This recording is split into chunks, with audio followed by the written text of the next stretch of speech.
اللہم صلی علی محمد وعلی آل محمد۔ کسی مسلم ملک پر کوئی غیر مسلم ملک حملہ کر دے تو کیا تمام مسلم ممالک پر اس ملک پر جہاد کرنا فرض ہوگا؟ نہیں جی، ایسا نہیں ہوگا، نہ یہ پاسبل ہے۔ اب چونکہ کنٹریز بن چکے ہیں، پہلے تو امپائرز ہوتی تھی، ان کا معاملہ بالکل الگ تھا۔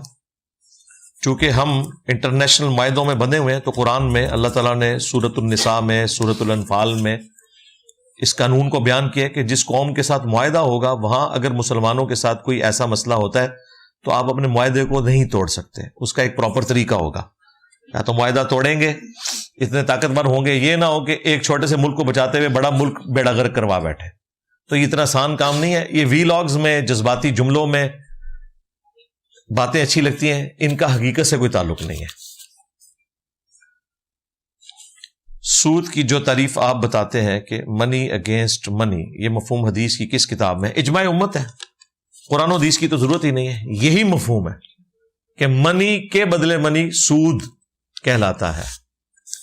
آپ مجھے اگر یہ پوچھیں کہ فلاں جو گالی ہے، اس کو آپ گالی کہتے ہیں، کس حدیث میں لکھا ہوا یہ گالی ہے، تو میں آپ کو بتاؤں گا کہ بے حیائی سے متعلق جو انسانیت نے مسلمہ اصول طے کیے ہوئے ہیں ان کے تحت یہ گالی ہے، قرآن و حدیث سے دکھانا ضروری نہیں ہوتا۔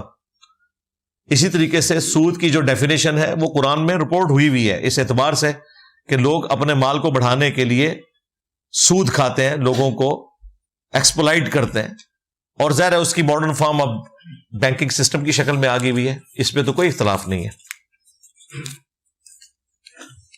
کیا حضرت جبرائیل علیہ السلام نے اللہ تعالیٰ کا دیدار کیا ہے؟ کوئی بات ایسی رپورٹ نہیں ہوئی، حضرت جبرائیل بھی سدرۃ المنتہا سے آگے نہیں جا سکے۔ اگر انہوں نے بھی دیدار نہیں کیا تو نور بھی نور کو نہیں دیکھ سکتا۔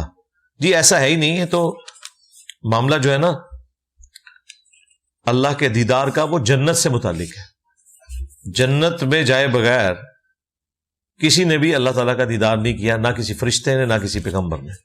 نبی علیہ السلام کے بارے میں بھی خواب میں رپورٹ ہوا ہے، اور ظاہر ہے اس کی کیفیت بھی ویسی نہیں ہے جس طرح آپ سمجھ رہے ہیں، اس کو تو ہم بیان کر ہی نہیں سکتے کیسی کیفیت تھی۔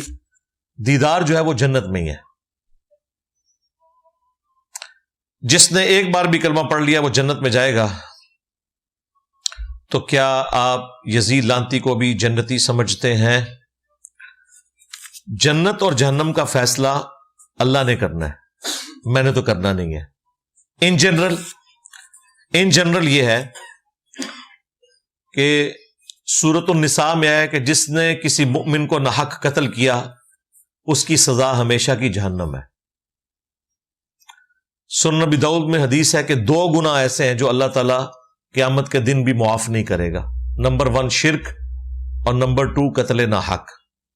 شرک کے بارے میں بھی آیا سورہ النساء میں، ان اللہ لا یغفر ان یشرک بہ ویغفر ما دون ذلک لمن یشاء۔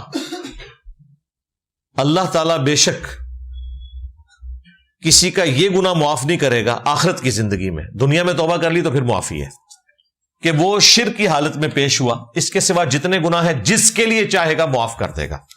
اوپن لائسنس نہیں ہے، چاہے گا تو معاف کرے گا، چاہے گا تو نہیں کرے گا۔ وہ کون سا ایسا گناہ ہے جو شرک کے سوا ہے اور اس پہ گرفت ہو سکتی ہے؟ وہ قتل ناحق ہی ہے، جو سورۃ النساء میں ہے کہ جس نے قتل ناحق کیا وہ ہمیشہ کی جہنم میں ہے، اور ابو داؤد میں آیا کہ شرک اور قتل ناحق یہ معاف نہیں ہوں گے۔ تو سیدنا حسین ابن علی کا قتل ناحق ہوا ہے۔ حسین ابن علی کو قتل کرنے والے، اس قتل کے اوپر راضی ہونے والے، یا وہ قتل کروانے والے، سب کے سب اس کیٹیگری میں فال کرتے ہیں۔ اللہ چاہے گا تو قتل ناحق کے بدلے میں یزید یا اس کے حواریوں کو ہمیشہ کے لیے جہنم میں پھینک دے، یہ اللہ کا فیصلہ ہے، اور چاہے تو معاف کر دے۔ لہذا انتظار کریں انشاءاللہ۔ والدین اکثر گالی دیتے ہیں اور کہتے ہیں کہ والدین کی گالیاں بھی کھانا ثواب ہے۔ اور اہمی کہانی ہے یہ، آپ لوگوں کے ماں باپ وہ ہیں جنہوں نے پیروں سے ننگی گالیاں کھائی ہوئی ہیں۔ ایسے ایسے پیر پاکستان میں جو ان کو سوٹیاں بھی مارتے تھے، گالیاں بھی دیتے تھے غلیظ قسم کی، جسے جتنی گالیاں پڑتی تھی کہتے تھے اتنا ہی فیض ملا ہے۔ گالی تو حرام ہے بھائی. بخاری مسلم میں حدیث ہے کہ مسلمان کا مسلمان کو گالی دینا یہ گناہ کبیرہ ہے، فسق ہے. اہل حدیث کا کہنا ہے کہ امام حسین علیہ السلام کو شہید کرنے میں یزید کا آرڈر نہیں تھا. انہیں کہا ہمیں یزید سے اختلاف نہیں ہے، اس کے ابا جی سے اختلاف ہے. یہ پرانی گلاں نے نہ سوئے تو. کیا تمام جنتیوں کو اللہ تعالیٰ کا دیدار نصیب ہوگا؟ جی، جو جنت میں جائیں گے سب کو ہوگا انشاءاللہ. کیٹاگوریکلی ہے یہ، اس پہ میری تفصیلی ویڈیو ریکارڈ ہے ہر مومن کے لیے. نماز پڑھنے کے لیے جسم کا کتنا حصہ ڈھانپنا ضروری ہے؟ کیا بنیان میں؟ جی بنیان میں نماز نہیں ہوگی. ٹی شرٹ میں ہو جائے گی، بنیان میں نہیں ہوگی. بخاری مسلم میں حدیث ہے کوئی شخص اس حال میں نماز ادا نہ کرے کہ اس کے کندھے کے اوپر کپڑا نہ ہو. ایون احرام کی حالت میں بھی جب نماز کا ٹائم ہوتا ہے نا، تو جو آپ نے کندھا ننگا کیا ہوتا ہے نا، اس کو دوبارہ سے ڈھانپ لینا ہوتا ہے، ورنہ نماز نہیں ہوگی. تو بنیان میں تو کندھا ننگا ہو جاتا ہے. ٹی شرٹ ہو یہاں تک کندھا ڈھانپا ہوا ہو تو مرد کی نماز درست ہے. ہاں اگر کوئی بزرگان دین میں سے ہے الف ننگا تو وہ نماز پڑھ لے، اس کی ہو جائے گی، کیونکہ وہ مجذوب ہے، مجنون ہے، اس سے قلم اٹھا ہوا ہے. یا کوئی ایسا شخص ہے کسی ایسی جگہ پہ ہے کہ اس کے پاس کپڑے نہیں ہیں، تو پھر بغیر کپڑوں کے بھی اس کی نماز ہو جائے گی. کیا دینی استاد پر چندہ جمع کرنے کا دباؤ ڈالنا اور اس کی نوکری کو اس سے مشروط کرنا درست ہے؟ اس کے جواز میں نبی علیہ السلام کی حدیث پیش کی جاتی ہے چندہ جمع کرنے والی. او بھائی وہ تو اور چیز تھی، وہ حاکم وقت کا بیت المال کے لیے زکوٰۃ اکٹھا کرنا یا جمعہ اور عید کے موقع کے اوپر جہاد اور قتال کے پوائنٹ آف ویو سے مال کو جمع کرنا، یہ بالکل ڈفرنٹ چیز ہے. یہ تو آپ مولویوں کے لیے چندہ جمع کر رہے ہیں، دین کے لیے تو جمع ہی نہیں ہو رہا. ہم چندہ جمع کرنے کو حرام نہیں سمجھتے، اس کے حرام استعمال کی وجہ سے اس سسٹم کے مخالف ہیں. میں نے تو اپنی ویڈیوز میں کہا ہے کہ جو لوگ دین کے لیے وقف ہیں، عوام کا کام ہے کہ انہیں اتنی رقم دے کہ وہ اپنی زندگی گزار سکیں. امام مسجد کی تنخواہ کے حق میں میری ویڈیوز ہیں. ہمارا اختلاف یہ ہے کہ تنخواہ تو ہے 25,000 اور خرچہ روز کا 25,000 کرتے ہیں. کہاں سے کرتے ہیں؟ اس وقت بھی کیا کوئی مفتی کہہ سکتا ہے میں 5 لاکھ تنخواہ لے رہا ہوں؟ ان کے خرچے اور ان کا لیونگ سٹینڈرڈ دیکھیں. یہ باپا جانی کی اگلے دن ویڈیو کہتے ہیں جی اگر آپ مجھے زکات دیں تو مجھے لگ سکتی ہے کیونکہ میں اتنا غریب ہوں کہ مجھے زکات بھی لگ جائے گی. اور لیونگ سٹینڈرڈ دیکھیں. تو اس سے ہمیں اختلاف ہے. باقی یہ جو کچھ کر رہے ہیں تو یہ تو حرام خوریاں کروا رہے ہیں، بالکل غلط ہے. آپ نے کہا تھا کہ رسول کو قتل نہیں کیا جا سکتا، جبکہ قرآن پاک میں یہود کے بارے میں ہے کہ انہوں نے اپنے رسولوں کو قتل کیا. جی میں نے اس کے اوپر ویڈیو کئی دفعہ ریکارڈ کروائی ہے. رسول اور نبی قرآن حکیم میں انٹرچینجبل الفاظ کے طور پر بھی استعمال ہوتے ہیں. جہاد اور قتال قرآن حکیم میں انٹرچینجبل الفاظ کے طور پر بھی استعمال ہوتے ہیں. مؤمن اور مسلم قرآن حکیم میں انٹرچینجبل الفاظ کے طور پر استعمال ہوتے ہیں. یہ 3 میں آپ کو جوڑیاں بتا رہا ہوں. کون کون سی؟ رسول اور نبی، جہاد اور قتال، مؤمن اور مسلم. اب مجھے بتائیں حضرت ابراہیم علیہ السلام کے لیے آیا ہے کہ وہ مسلم تھے، تو کیا وہ مومن نہیں تھے؟ مسلم کہنے کی کیا ضرورت تھی؟ مومن تو بڑی ڈگری ہے. لیکن مومن اور مسلم انٹرچینجبل الفاظ کے طور پر استعمال ہو جاتے ہیں قرآن میں. اسی طریقے سے نبی اور رسول انٹرچینجبل الفاظ کے طور پر قرآن میں استعمال ہو جاتے ہیں، اور جہاد اور قتال انٹرچینجبل الفاظ کے طور پر استعمال ہو جاتے ہیں. ادروائز ان میں بھی آپس میں فرق ہے. ہر جہاد قتال نہیں ہوتا. نفس کے خلاف جو جہاد ہے وہ قتال تو نہیں کہلا رہا ہوتا، لیکن اس کے اوپر قتال کا لفظ بولا بھی جا سکتا ہے کبھی کبھار. لیکن اسپیسیفکلی قتال ہے میدان جنگ میں کافروں کے خلاف آرمڈ کنفلکٹ کرنا، تلوار کے ذریعے، بندوق کے ذریعے. لیکن انٹرچینجبل الفاظ کے طور پہ ہم اسے بھی جہاد کہہ دیتے ہیں، حالانکہ جہاد تو بہت بڑی ٹرم ہے. اسی طریقے سے مؤمن اور مسلم، آج کی ڈیٹ میں تو کوئی بھی شخص اپنے آپ کو مؤمن کلیم نہیں کر سکتا. ہاں مسلم ہونے کا دعویٰ کر سکتا ہے. مؤمن ایمان والا ہونا ظاہر اور باطن میں، یہ نبی کی موجودگی کے بغیر کسی کے بارے میں ہم وثوق سے نہیں کہہ سکتے. May be may not be. لیکن اگر کوئی کہتا ہے میں مؤمن ہوں تو ہم اس کے اوپر کوئی شریف فتویٰ نہیں لگائیں گے. وہ مسلم کے معنوں میں مؤمن ورڈ استعمال کر رہا ہے. جب یہ الفاظ ایسے موقع پہ آئیں گے جہاں ڈسٹنگوش کر سکیں تو پھر آپ کو فرق نظر آئے گا. اور وہ موقع ہے جو قرآن میں ہے، کتب اللہ لأغلبن انا ورسلی. اللہ نے اپنی تقدیر میں یہ طے کر دیا ہے کہ میں اور میرے رسول ہی غالب رہیں گے. وہاں نبی کا لفظ نہیں آیا کہ میں اور میرے نبی غالب رہیں گے، رسول کا ورڈ آیا. کیونکہ انبیاء تو قتل ہوئے ہیں. اگر انبیاء قتل ہو جائیں تو غالب کہاں سے ہوئے؟ غالب تو کافر ہو گئے جنہوں نے مار دیا ہے. دیکھیں ایک پیغمبر دعوت لے کے آیا کہ مجھ پہ ایمان لاؤ، ادروائز بڑے دن کا عذاب آئے گا. بڑے دن کا عذاب آئے کوئی نہ، وہ بندہ خود قتل ہو جائے تو اس کی نبوت بھی سٹیک پہ لگ گئی اور اللہ تعالیٰ کا سارے کا سارا پلان ہی ختم ہو گیا. اسی لیے دیکھیں کوئی رسول بھی کبھی قتل نہیں ہوا، ہمیشہ مخالفین پر عذاب آیا. چاہے قوم نوح، چاہے قوم عاد، قوم سمود، یہ سب کے سب رسول تھے. رسول کا انکار کرنے پر ان کی قومیں ہلاک ہوئیں. حضرت صالح علیہ السلام کی قوم، حضرت ہود علیہ السلام کی قوم، شعیب علیہ السلام، نوح علیہ السلام. لیکن حضرت زکریا علیہ السلام، یحییٰ علیہ السلام یہ بنی اسرائیل کے نبی تھے، رسول نہیں تھے.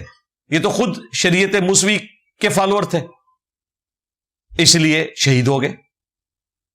عیسیٰ علیہ السلام اگرچہ شریعت موسوی کے فالوور تھے لیکن رسول بھی تھے، قتل نہیں ہوئے بلکہ اللہ نے زندہ آسمانوں پر اٹھا لیا.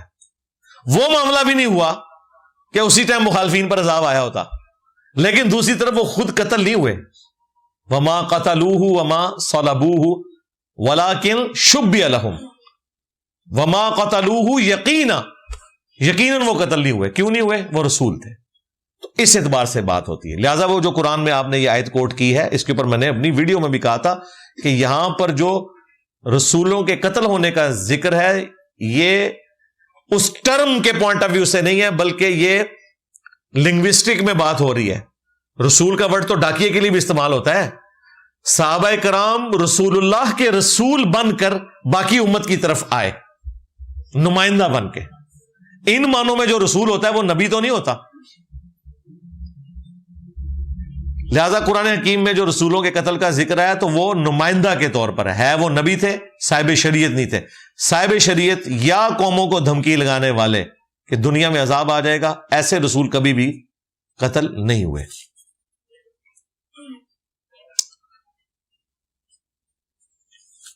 نوری علم اور کالے علم میں کیا فرق ہے؟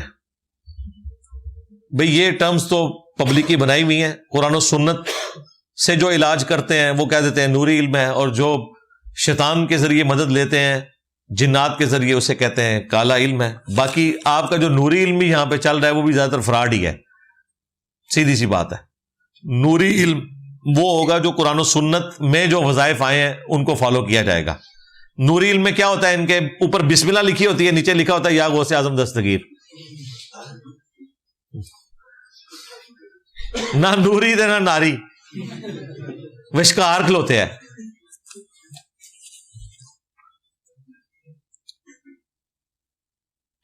کیا ہر آسمان اور زمین پر قرآن نازل ہوا ہے؟ نہیں، قرآن تو اسی زمین پہ آپ کے لیے نازل ہوا ہے. نبی الاسلام تشریف لائے. فجر کی 2 سنتوں کی جگہ کیا ہم شکرانے وغیرہ کے 2 نفل پڑھ سکتے ہیں؟ کیا وہ نفل سنتوں میں شمار ہوں گے؟ نہیں ہوں گے جی. 2 چیزیں علیحدہ ہیں میرے بھائی، دونوں کیسے کٹھی شمار ہو جائیں گی؟ جب اللہ تعالیٰ ہر چیز پر قادر ہے اور کن فیکون کا مالک ہے تو زمین و آسمان بنانے میں 7 دن کیوں لگے؟ اور یہ تو پھر بھی 7 دن لگے ہیں. آپ کو دنیا میں تشریف لانے میں 9 مہینے لگے ہوئے ہیں. اپنی فکر کرو. اور یہ 7 بھی نہیں 6 دن ہے. ہاں 6 دن اور 9 مہینے جے. ہاں ہاتھی کا بچہ 22 مہینوں میں پیدا ہوتا ہے اور بیکٹیریا سیکنڈز میں ڈیوائڈ ہوتے ہیں. تو یہ اللہ تعالیٰ نے ایک اپنی سنت جاری فرمائی ہے. جس طرح ہماری بھوک کو کھانے کے ساتھ جوڑ دیا، ہماری پیاس کو پانی کے ساتھ جوڑ دیا. اللہ چاہتا تو بغیر پانی پیے بھی ہمیں پیاس بجھانے کا موقع مل جاتا، لیکن یہ اللہ کی سنت ہے۔ اللہ چاہتا تو بغیر پیغمبروں کے بھی ہمیں ہدایت دے دیتا، لیکن یہ اللہ کی سنت ہے کہ پیغمبروں کے ذریعے ہدایت ملی۔ اللہ چاہتا تو بغیر ماں باپ کے بھی ہمیں پیدا کر سکتا تھا، لیکن یہ اللہ کی سنت ہے کہ اس نے ماں باپ کا ذریعہ اڈاپٹ کیا۔ اللہ کی محتاجی نہیں ہے۔ اسی طریقے سے یہ بھی اللہ تعالیٰ کا ایک طریقہ ہے، دیٹس آل، اس سے زیادہ کچھ نہیں۔ کیا ویسے کرنی قیامت کے دن انگلی کے اشارے سے لوگوں کو جنت میں لے جا سکتے؟ انگلی کے اشارے نہیں، شفاعت والا معاملہ ہے، وہ تو تمام صحیح العقیدہ لوگ شفاعت کریں گے، اس میں کوئی شک نہیں ہے۔ حضرت آدم علیہ السلام سے پہلے دنیا میں انسان موجود تھے؟ دیکھیں یہ کنفلکٹ والا معاملہ ہے، may be may not be. باقی وہ انسان جس کو اللہ تعالیٰ نے ہمارا جد امجد بنایا ہے وہ حضرت آدم علیہ السلام ہی ہے۔ اب آدم علیہ السلام کو کسی اسپیشی سے چنا گیا، یہ اللہ کا اور ان کا معاملہ ہے، ہمیں اس کی تفصیلات نہیں بتائی گئی۔ یہ جو آپ کو ملتا ہے کہ اتنے لاکھ سال پرانے ڈھانچے انسانوں کے ملے ہیں اور وہ کہتے ہیں ہمارے فور فادرز تھے اور یہ معاملات ہوئے، یہ کوئی قرآن و سنت سے ٹکراتا نہیں ہے۔ بس آدم علیہ السلام وہ پہلے انسان ہے جس میں اللہ نے روح پھونکی اور ان سے یہ سلسلہ جاری کیا۔ باقی انہیں کن میں سے چنا گیا یہ تفصیلات ہمیں نہیں بتائی گئی ہیں۔ اگر کوئی اس میں تب آزمائی کرتا ہے تو اس پہ کوئی کفر شرک کا فتویٰ نہیں لگتا، ہم بس اتنا ہی بیان کرتے ہیں جتنا رپورٹ ہوا ہے۔ کیا جنت اور دوزخ کا فیصلہ ہو چکا ہے؟ جنت اور دوزخ کا فیصلہ تو قیامت کے دن ہی ہونا ہے میرے بھائی۔ رہا اللہ کے علم میں، وہ ہماری پیدائش سے پہلے بھی فیصلہ ہے، لیکن وہ فیصلہ ہم پر نافذ نہیں ہے، بلکہ جو ہونا تھا وہ اللہ کے علم میں ہے۔ یہ مسئلہ تقدیر ہے، اس کے اوپر ویڈیو دیکھ لیں۔ کیا اہل کتاب کی عورتوں سے نکاح کرنے کے لیے دائرہ اسلام میں لانا فرض ہے؟ نہیں، ضروری نہیں ہے۔ اہل کتاب جیوز اور کرسچنز کی عورتوں سے نکاح کی اجازت ہے، سورۃ المائدہ کی آیت نمبر 5 میں آیا ہے۔ ان کا زویہ بھی حلال ہے، اسلام میں لانا ضروری نہیں ہے۔ لے ہیں تو بہت اچھی بات ہے۔ کیا نکاح کرتے وقت جو کلمہ طیبہ یا جو کلمے پڑھائے جاتے ہیں وہ فرض ہیں؟ کوئی نہیں ہے تو خود سے بنا لیے بھائی۔ اصل چیز تو ایجاب و قبول ہے، اور حق مہر گواہوں کی موجودگی میں کلمہ وغیرہ کوئی نہیں ہے اس میں۔ میں دعوت اسلامی کے ادارے میں استاد ہوں، میں اپنے طلباء کو قرآن و حدیث کی تعلیم دینا چاہتا ہوں۔ کچھ بھی نہیں کر سکتے، لیکن ہمیں ان کے رسائل جس میں مشرکانہ قصے لکھے ہیں وہ پڑھانے پر مجبور کیا جاتا ہے۔ بھائی کوئی علاج نہیں ہے، چپ کر کے کوئی اور کام دیکھیں، مزدوری کر لیں، سڑک کے کنارے کھدائی کا کام کر لیں، ان کاموں سے پیچھے ہٹ جائیں بھائی۔ سیدھی سی بات ہے۔ آپ اپنی مجھے بتائیں، آج آپ کو یہ پتا چلے کہ اگلے ہفتے آپ نے مر جانا ہے تو وہ پڑی ہوئی آپ کی نوکری، آپ کہیں گے میں تیاری کروں آخرت کی، حالانکہ میں نے تو بہت لمبا ٹائم آپ کو بتا دیا، اگلے لمحے کا نہیں پتا۔ کیا یہ درست ہے کہ آج کے زمانے میں انسان کو مذہب کی اتنی ہی ضرورت ہے جتنی ایک مچھلی کو سائیکل کی ہے؟ یہ کیا مثال لکھی ہوئی ہے؟ جی مذہب کے بغیر زندہ رہ سکتا ہے، دنیا میں اچھی زندگی گزارے، آخرت میں جہنم میں جائے گا، سیدھی سی بات ہے، سمپل۔ یہ قرآن میں بھی لکھا ہے، انا ہدیناہ السبیل اما شاکرا و اما کفورا۔ مذہب کا مقدمہ یہی ہے۔ مذہب یہ بتاتا ہے کہ دنیا گزار لوگے لیکن آخرت پھر جہنم میں جاؤ گے۔ رہا ضرورت ہے، اس لیے کہ آج بھی اولاد اسی طریقے سے پیدا ہو رہی ہے جس طرح پہلے پیدا ہوتی تھی، لہذا ماں باپ کے حقوق آج بھی اسی طریقے سے ویلڈ ہیں جس طرح پہلے ویلڈ تھے۔ الہامی کتابیں کبھی پرانی نہیں ہوتی، وہ اخلاقی قوانین سے ڈیل کرتی ہیں۔ آج بھی جھوٹ بولنا اتنا ہی بڑا جرم ہے جو آج سے ہزاروں سال پہلے جرم تھا۔ ہاں، آج بھی بدکاری کرنا اتنا ہی بڑا جرم ہے جو آج سے ہزاروں سال پہلے تھا۔ قرآن اور سنت یہ کوئی سائنسی قوانین کی کتابیں نہیں ہیں، یہ اخلاقی قوانین کی کتابیں ہیں۔ سائنس کا جو ذکر بھی ہے وہ اللہ تعالیٰ نے قدرت کی نشانیوں کے طور پہ کیا ہے، دیٹس آل۔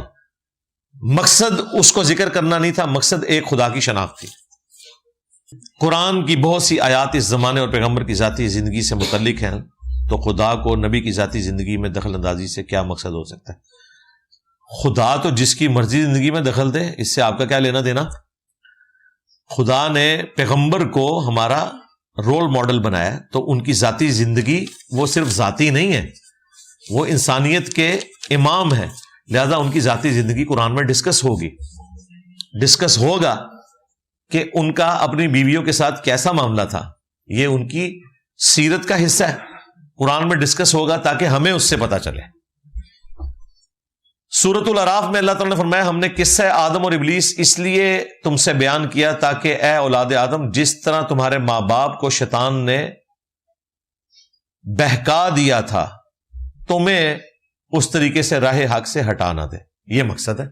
اسی طریقے سے پیغمبر کی ذاتی زندگی ڈسکس اس لیے ہوتی ہے کہ انہوں نے امت کے لیے رول ماڈل بننا ہے, تو ان کی ذاتی زندگی کو ڈسکس تو کیا جائے گا. اگر کوئی اچھا خدا بھی موجود ہے تو ساتھ میں برائی کا وجود کیوں کر ہے, اور اس برائی کا اچھے خدا سے کیا تعلق ہے؟ اچھائی ہو یا برائی ہو, دونوں کا خالق اللہ ہی ہے. برائی کو اللہ تعالیٰ نے ہماری آزمائش کے لیے رکھا ہے, اور اچھائی کو اس لیے رکھا ہے کہ اس پر عمل کر کے آپ اللہ تعالیٰ کی رحمت کا مقام جنت حاصل کر لیں. برائی اس لیے رکھی کہ اس سے بچ کر ایفرٹ جو پٹ کرتے ہیں آپ, اس کے اگینسٹ آپ کو جنت ملے. ادروائز اگر امتحان نہیں ہوگا تو اتنا بڑا انعام بھی نہیں ملے گا. یہ تو سمپل مقدمہ ہے دین کا. فَأَلْهَمَهَا فُجُورَهَا وَتَقْوَاهَا, فجور یعنی کہ برائی اور اچھائی, خدا کا خوف, یہ دونوں چیزیں اللہ تعالیٰ نے انسان کو سکھا دی ہیں. اب وہ راستہ جو اختیار کرنا چاہتا ہے وہ کرے, سیدھی سی بات ہے. یہی تو مذہب کا مقدمہ ہے. ہمارے معاشرے میں مشہور ہے کہ اگر داڑھی کی نیت سنت کی ہے تو داڑھی کاٹ نہیں, کیا لکھا ہے سنت کی یار, یہ شاعرانہ انداز میں سوال کیوں لکھتے ہو؟ سیدھا انسانہ سوال لکھا کرو. اگر یہ تو وگر وہ سیدھا سیدھا لکھو. ہاں کیا جی ہوں دسو کیا کہہ رہے ہیں؟ اگر سنت کی نیت سے داڑھی رکھے کرنی کاٹنی, اور اگر ویسے رکھیے تو کاٹ. اے لکھنا تو سیدھا سیدھا لکھو نا. داڑھی آپ نے رکھنی ہے, سنت تو ہے نہیں, داڑھی تو فرض ہے. سنت کس نے کہہ دیا؟ سنت تو صرف ان معنوں میں ہے کہ نبی علیہ السلام نے رکھی تھی. اپنے حکم میں تو داڑھی فرض ہے. قرآن میں ہے کہ شیطانی عمل ہے تخلیق کو بدلنا. وَلَآمُرَنَّهُمْ فَلَيُغَيِّرُنَّ خَلْقَ اللَّهِ, شیطان نے کہا تھا میں تیری مخلوق کو ابھاروں گا کہ وہ تیری تخلیق کو بدلیں گے. مرد کو اللہ نے داڑھی دی ہے, عورت کو نہیں دی. لہذا جو داڑھی مونڈتا ہے وہ اللہ کی تخلیق کو بدل رہا ہے. ہاں داڑھی رکھنی ہے, چھوٹی رکھیں بڑی رکھیں, وہ آپ کی اپنی مرضی. نبی علیہ السلام سے سنت جو ہے وہ ایک مٹھی داڑھی ہے, آپ کی نیچرل اتنی تھی, لیکن اگر آپ چھوٹی بھی رکھنا چاہتے ہیں تو رکھ سکتے ہیں.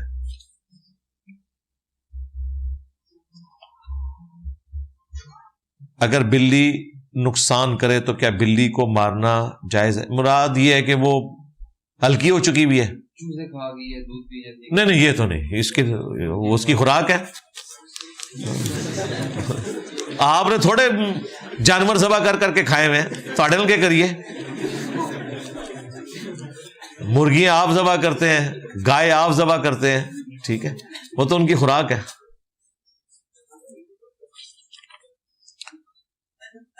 نماز باجماعت ادا کرنے کی بجائے اکیلا تنہائی میں ادا کرتا ہوں تو اطمینان اور سکون ملتا ہے. اس لیے کہ شیطان کے ہتھے چڑھ گئے میں, شیطان کے ہتھے چڑھ جائے نا پھر بھی زندگی میں بہت سکون آ جاتا ہے. ذہن میں رکھیے گا, کیونکہ شیطان پھر تنگ کرنا چھوڑ دیتا ہے, اسے پتہ چل جاتا ہے کہ یہ تو ٹون ہے, سیدھا جائے گا ادھر ہی.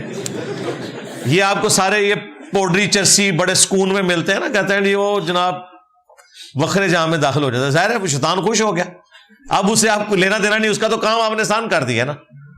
ٹھیک ہے, نماز آپ نے جماعت سے پڑھنی بھائی. مرد جو ہے وہ گھر میں نماز نہیں پڑھ سکتا.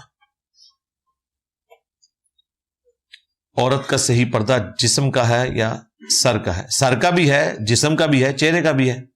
کیونکہ اکثر دیکھا گیا ہے کہ عورتیں گاؤن پہن کر چہرہ نہیں ڈھانپتی. ظاہر یہ بھی ایک اسکول آف تھاٹ ہے نا دنیا میں, جن کے نزدیک عورت کے چہرے کا پردہ فرض نہیں ہے. ہمارے نزدیک تو چہرے کا پردہ بھی ہے, لیکن وہ بھی ایک اسکول آف تھاٹ ہے, شروع سے ایگزسٹ کر رہا ہے. ہم کوئی ایسی عورت کے اوپر فتویٰ نہیں لگاتے ہیں, لیکن سمجھائیں گے ضرور کہ چہرے کا پردہ اگر وہ واجب نہ بھی سمجھے تب بھی اس پرفتن دور کے اندر, جبکہ یہ کیمرے کا فتنہ آ گیا, اس کے بعد تو کوئی گنجائش نہیں رہتی کہ کوئی عورت چہرے کا پردہ نہ کرے. اجتہاداً ہی یار کر لے, چلے اگر اس کو یہ مسئلہ ہے کہ اس کے نزدیک واجب نہیں ہے تو. نماز کے دوران منہ میں ریشہ آئے تو کیا کرنا چاہیے؟ آپ اپنے پاس کوئی رومال رکھ لیں اور اس میں بلغم پھینک کے تو اپنی جیب میں ڈال لیں. ویسے تو جب کچی مساجد ہوا کرتی تھی، بخاری مسلم میں آتا ہے کہ نماز کے دوران کسی کو تھوک آئے تو وہ اپنے الٹے پاؤں کے نیچے تھوک کے تھوک کو زمین کے اوپر مسل دے. جوتیوں میں نماز پڑھی جا رہی ہوتی تھی، پیوڈ مسجدیں تھی. قالین والی مسجد میں تو آپ یہ کام نہیں کر سکتے. اس پہ آپ وہ دوسرا حکم اپلائی کریں گے کہ اپنے دامن میں تھوک لیں یا اپنے پاس رومال رکھ لیں. اس سے اگر روزے میں بار بار ریشہ آ رہا ہو اور نماز بھی پڑھ رہے ہوں تو اس حالت میں کیا کرنا چاہیے؟ وہی کرنا چاہیے، اپنے پاس رومال رکھ لیں، ٹیشو پیپر رکھ لیں. خاص ایام میں عورتیں قرآن پاک یا درود شریف چلتے پھرتے یا موبائل سے دیکھ کر پڑھ سکتی ہیں. ذکر اذکار تو کریں. قرآن پڑھنے کے حوالے سے سلف کی اکثریت اسی موقع پہ ہے کہ قرآن بھی نہیں پڑھیں گی، باقی ذکر اذکار کریں، درود شریف پڑھیں، جو مرضی پڑھیں. گھر میں بلی پال رکھی ہے، بلی کا ساتھ رکھنا، بیٹھنا، اٹھنا دسترخوان پر ٹھیک ہے، جائز ہے. بلی کا تھوک بھی پاک ہے، یہ بھی صحیح مسلم میں حدیث موجود ہے. یہ پالتو جانوروں میں آتی ہے، اس کا گوشت حلال نہیں ہے لیکن تھوک پاک ہے. اگر نماز میں دل نہ لگتا ہو تو زبردستی عبادت کرنا جائز ہے. جی زبردستی عبادت کرنا بھی فرض ہے. آپ کا اسکول، کالج، یونیورسٹی یا نوکری پہ جانے کو دل نہیں کرتا تب بھی جانا ضروری ہے، کیونکہ آپ کی تنخواہ اس کے ساتھ جڑی ہوئی ہے. لہذا یہاں پہ بھی ہماری آخرت جڑی ہوئی ہے. نماز میں دل نہ بھی لگے تب بھی نماز آپ نے پڑھنی ہے اور نماز آپ کی ہو بھی جائے گی. ہاں، یہ ذہن میں رکھیے گا، وہ فرض ہے. ہر وقت ہر شخص کی کیفیت ایک جیسی نہیں ہو سکتی. اسی لیے دیکھیں آج تک کسی عالم نے، فقیہ نے، محدث نے نماز کے فرائض میں خشوع خضوع کو ذکر نہیں کیا. ہمیشہ اس کی جو ظاہری حالت ہے اس کے اوپر فتویٰ ہوتا ہے کہ اگر کسی کا تشہد درمیان والا رہ گیا تو سجدہ صاحب کر لے. اسی طریقے سے اگر کوئی شخص رکعتوں میں مغالطے کا شکار ہو گیا تو وہ کم کی طرف جائے اور اینڈ پہ سجدہ صاحب کر لے. آج تک آپ نے کہیں یہ نہیں پڑھا ہوگا کہ جس کا پہلی رکعت میں دھیان بٹ گیا تو وہ ایک رکعت فالتو پڑھ کے اینڈ پہ سجدہ صاحب کر لے. یہ ٹاپک ڈسکس ہی نہیں ہوتا. کیا داڑھی بڑی رکھ کر غلطی سے جام سے چھوٹی ہو جائے یا مجبوری؟ اب یہ دو علیحدہ بات ہے. یہ آپ کی داڑھی جھڑ گئی ہے کینچی سے. بعض لوگ داڑھی چھوٹی رکھتے ہیں نا تو کہتے ہیں ہماری داڑھی جھڑتی ہے کینچی سے، وہ بریکٹ میں ہوتا ہے. چھوٹی داڑھی بھی رکھ سکتے ہیں، جائز ہے. نبی الاسلام کی کتنی بیٹیاں؟ ایک یا چار؟ جی 4 تھیں. ان کی وضاحت فرما دیں. یہی وضاحت ہے جی. شیعہ کے بھی بڑے علماء مانتے ہیں. یہ پاکستان میں چند ایک ہیں جنہوں نے انکار کیا ہوا ہے. 2 مسئلے ایسے ہیں جو پاکستان میں انہوں نے غلط بیان کیے ہیں. نمبر 1، سید کی غیر سید سے شادی نہیں ہوتی، بالکل جعلی مسئلہ ہے، ایران میں کرتے ہیں. امام خمینی سید تھے، ان کا داماد غیر سید ہے. ٹھیک ہے. دوسرا، نبی الاسلام کی 4 بیٹیوں سے متعلق ان کا موقف غلط ہے. 4 ہی بیٹیاں تھیں، اپنی بیٹیاں تھیں. دین کی طرف دل مائل ہوا ہے لیکن کبھی کبھار گانے بھی سن لیتا ہوں. اچھے والے سن لیا کریں بغیر میوزک کے، سنیں کوئی مسئلہ نہیں ہے. اچھے والے بغیر میوزک کے. اگر کسی جسمانی معذوری کی وجہ سے سجدہ نہ ہو سکے تو نماز ہو جاتی ہے؟ نہیں، سجدہ تو آپ نے کرنا ہے، اشارے سے کر لیں گے. پھر یہ ضروری نہیں ہے کہ آپ نے ماتھے نیچے رکھنا ہے، اشارے سے بھی آپ کر سکتے ہیں، تو آپ کا سجدہ ادا ہو جائے گا. صحیح بخاری میں، ابو داؤد میں موجود ہے، نبی علیہ السلام جب سفر میں ہوتے اور نوافل اپنی سواری کے اوپر ادا کرتے تو سر کے اشارے سے رکوع اور سجدے کرتے تھے، اور رکوع کے لیے کم سر جھکاتے اور سجدے کے لیے زیادہ جھکاتے تھے. ماتھے کا جمنا کوئی ضروری نہیں ہے معذور شخص کے لیے، وہ اشارے سے بھی نماز پڑھ لے گا، اس کی نماز درست ہے. آپ بار بار کہتے ہیں کہ ہمارے ابا جی تو وہ ہیں جن کی قبر مدینے میں ہے، لیکن قرآن کی آیت ہے محمد تم مردوں میں سے کسی کے باپ نہیں ہیں، نہ ہی کسی کے بیٹے ہیں. یعنی یہ تو نہیں لکھا ہوا نہ ہی کسی کے بیٹے ہیں. کولی بنا چھڑی جی آیت. بیٹے تو ہیں، بیٹے کیوں نہیں ہیں؟ ما کان محمد ابا احد من رجالکم ولکن رسول اللہ وخاتم النبیین. محمد تم مردوں میں کسی کے باپ نہیں ہے. یہاں پہ جو باپ ہے وہ والد کے معنوں میں آ رہا ہے، جس طرح میں نے آپ کو پہلے بتایا نا کہ مسلم اور مؤمن یہ ایک جوڑا ہے، جہاد اور قتال ایک جوڑا ہے، رسول اور نبی ایک جوڑا ہے، یہ انٹرچینجبل بھی استعمال ہوتے ہیں۔ اسی طریقے سے والد اور آبا یہ بھی ایک جوڑا ہے، انٹرچینجبل ہے۔ والد کا لفظ وہ ہے جس کے ذریعے آپ پیدا ہوئے، وہ والد ہے، وہ آپ کا باپ بھی ہے، لیکن باپ آپ کا چچا بھی ہے۔ صحیح مسلم میں حدیث ہے، بخاری میں بھی ہے کہ چچا باپ کی مثل ہے، لیکن چچا والد نہیں ہے، باپ ہے۔ اسی طریقے سے جو آپ کو بیٹی دیتا ہے اپنی نکاح کے طور پر، وہ بھی آپ کا باپ ہے۔ آپ کا استاد بھی آپ کا باپ ہے، والد نہیں ہے۔ والد وہی ہے جس کے ذریعے آپ پیدا ہوئے۔ یہاں پہ ہم نے نبی اسلام کے لیے کبھی یہ نہیں کہا کہ وہ ہمارے والد ہیں، ہم کہتے ہیں باپ ہیں، تو باپ تو ہو سکتے ہیں۔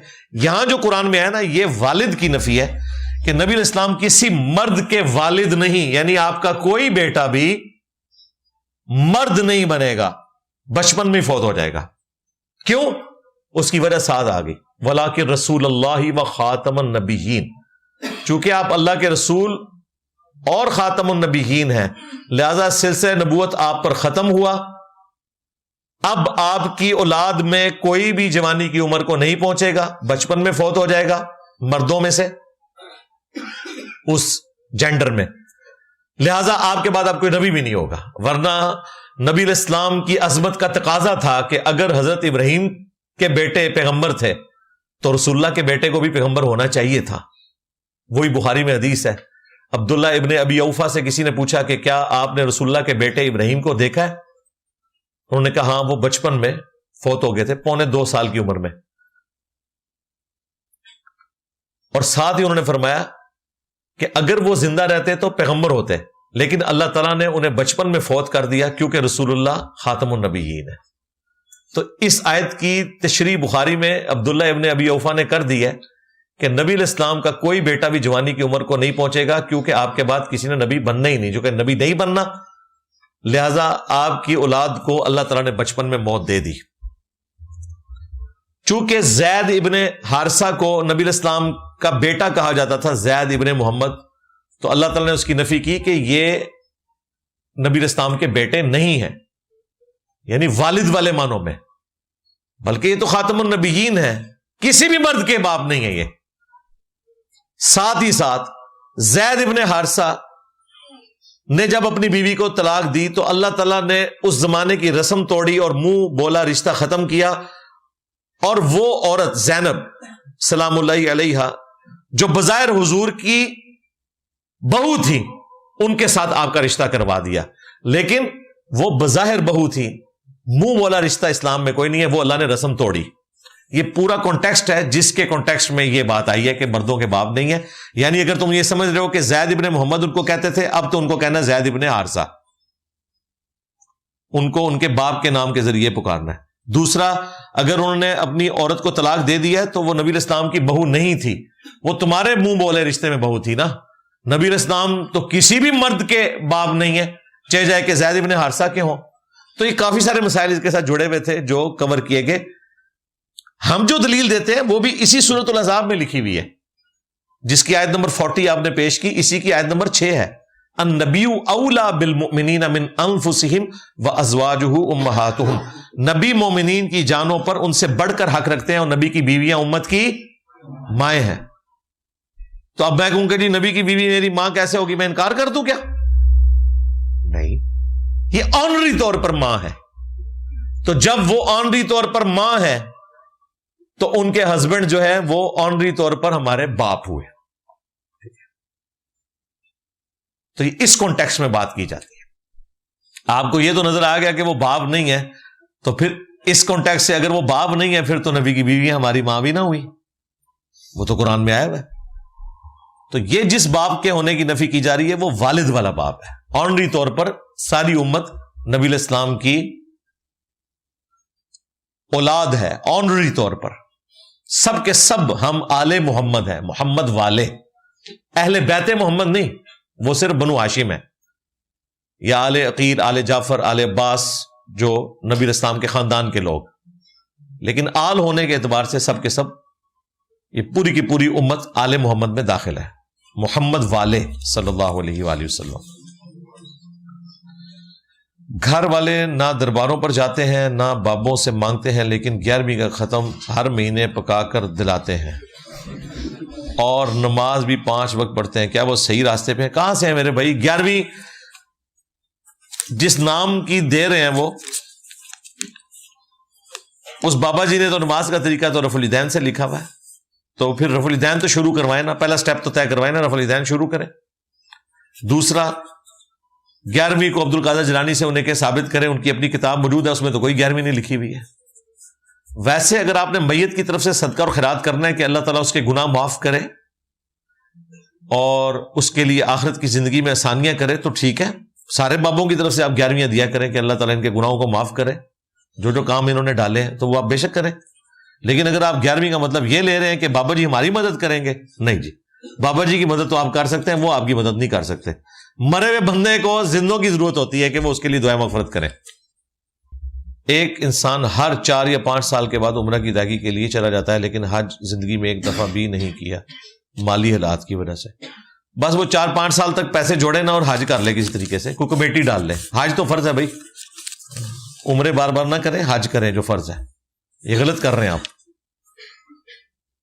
عورتوں اور مردوں کی نماز میں سجدے کا فرق بیان کر دیں۔ کوئی فرق نہیں ہے بھائی، یہ سب جعلی روایتیں ہیں، ایک ہی طریقہ ہے۔ اس کے اوپر میری ویڈیوز ریکارڈ ہے۔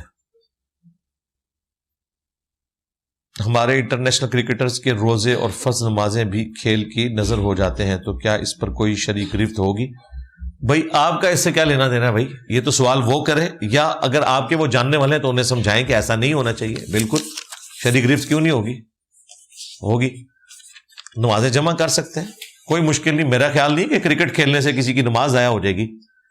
بھائی دن کے وقت وقفہ تو ہوتا ہے نا، چاہے وہ ون ڈے میچ ہو، T20 تو ویسے ہی چند گھنٹوں کی گیم ہے، یا ٹیسٹ میچ بھی ہو 5 دن کا، اس میں بھی دوپہر کا کھانے کا وقفہ ہوتا ہے، اس دوران وہ ظہر اثر کی نماز جمع کر سکتے ہیں، کرتے بھی ہوں گے، اکثر تو مسافر ہی ہوتے ہیں دوسرے ملکوں میں۔